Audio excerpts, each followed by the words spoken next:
I've been telling our employees, we're in danger, but we're still in the fight. We might be in the jungle, but we're not down for the count. We're here to fight, but no, we're not safe. I can tell you how the wine bar is already helping. Okay. It's creating community. It's giving me an opportunity to have great conversations with people that I didn't know before this, and the people there. In fact, I've got great friends here who have sat at the wine bar, gotten to know people better than they would have otherwise. In a community like this, you have to have things that generate community. You have to have great experiences. You have to be able to show people what's special about what you do. We have an incredible amount of, food and wine background. I've personally been studying wine professionally for about 15 years now, and when people see that kind of expertise in a supermarket, it makes them take a second look. Yes, sales in the wine bar, that helps a little bit, but a supermarket's a large engine. It's about putting our best foot forward and having the opportunity to one-on-one get to know the people that we are serving and get to be better friends. So that is really what the wine bar is about. Just connecting and showing the community that we understand what they're looking for, and we want to show them cool experiences, and we'll go the extra mile. Well, I've got a call we've been in beta right now. There are 10 people right now who have been getting delivery and pickup and helping us work out the kinks. I don't want to say an exact date because with all IT solutions, crazy things can rear their head. We don't want to open up before it's ready, but I wouldn't be surprised if we're ready. We will be ready within the next month. I wouldn't be surprised if it's even sooner than that. The next step, actually, we're going to open up to a 50-person trial run to add that level of volume onto the system and make sure that it works right. But I've worked with Dan Pitts, who owns and runs Errand Up. I've helped him scale his business by working with us, so we have delivery professionals who understand what great customer service is about. We put great structure in place to make sure that we can do this the Blue Goose way, in a way that it's going to take great care of people.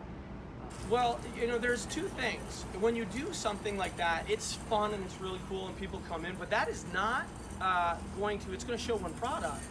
But you turn what is, like I said, a chore. Is that getting people into habits? Is it showing them, cool items, new breads, gluten-free, organic, things that are local, things that are special. Have people taste those things that are different. Tasting the soups. We have chefs making all of our soups from scratch. Jenny McCarthy coming into the store, and it brings people from all over the place. Customers come locally. So we will be continuing to do those things, but we are not going to take our focus off of being a great supermarket. We're here, 48-cent bananas every single day. It's a line that I use all the time because people are like, oh, you're a great specialty store. I'm like, we're a great everyday store that does special things. Eat off of the good china every day. Life is short. We sell great food. We don't cut corners. We don't sell things that I wouldn't want to feed to my family. We don't cut corners. But that being said, we still do it at a value. No, we're not trying to be the low price leader, but I don't want to feed people things that are not good. We still have 48-cent bananas. We have great prices on organic, on all kinds of great things, and we still have wonderful products and the right things. So I don't know if that answers the question, as well as we will do things to help people know how much we care about being their grocery store. That's town fighting that fight. Thank you. No, in fact, actually, since I've decided, really, the idea behind all of this is sunshine is the best medicine. Whispers will kill you, shouts will save you. But in being very honest, humbly honest with other business owners around here, there are a lot of people who are having a difficult time in this era. The people moving into town don't have local behaviors yet, local patterns. We need to be more connected. We need to have more friends. It is absolutely important to all of us. We're trying to redevelop our downtown to have an icon like this. If it were not to make it, I don't think any of us want that reality. Also, if we're going to be a local town, we have to be here making sure we're building connections. It's one of the things that I love about doing this is all the great people I get to meet and make friends with, and go the extra mile. Because sometimes, as people move into a town, you have this wonderful town and they don't know exactly how to get engaged. The wine bar, you can sit down and meet people. You have a place, your own, each person in town. You have your own soapbox that you can get up and tell people and lobby for the things that you want to see in your town. So yeah, but I mean, from all of it, staying connected, not making short-term decisions. I mean, it's about long-term decisions. That's the advantage. That's what's wonderful about being small, being local, and caring like crazy, is you can do things that provide the long-term benefit to St. Charles. We all have a lot of options. A lot of those options will not take care of tomorrow. They make a small change today, and it will not be enough. We need to invest together in this. I put myself out there. I'm trusting everybody. And this is incredibly intimidating to do. In fact, through the people that I've talked to, my board of advisors, friends of mine who are business owners, it was 50-50 whether I should go and share. I don't know what's coming next, but I'm willing to trust the community. I mean, that practice what you preach. You know, live the ideal. That's what I'm trying to do. Are you anticipating? Not cutting, not cutting quality, not cutting corners. If we can't be Blue Goose, we're not going to be something else. And it's not saying that we're proud of Blue Goose. What we are is committed to serving the best way we know how.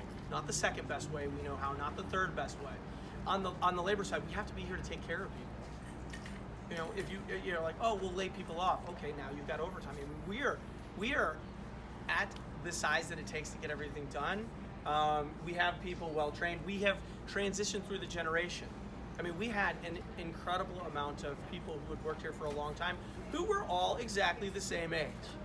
Exactly the retirement age a couple years ago. And they took a lot of that tribal knowledge with them. But we've got a great team. I honestly, as much as I love all of those folks, we are better than we were 10 years ago. We are better than we were 5 years ago. We are better than we were 1 year ago. You know, we've got a higher level of skill. We are out there innovating more than we have in a long time. We're not a humble store.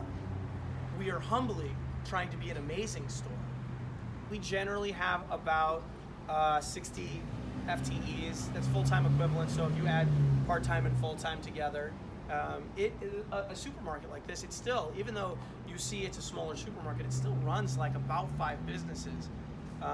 You know, they're all kinds of nuances from, you know, you get into the bakery and it's very production based and self-service. You get into the deli and it's production plus customer service. It runs kind of like a restaurant, front of the house, back of the house.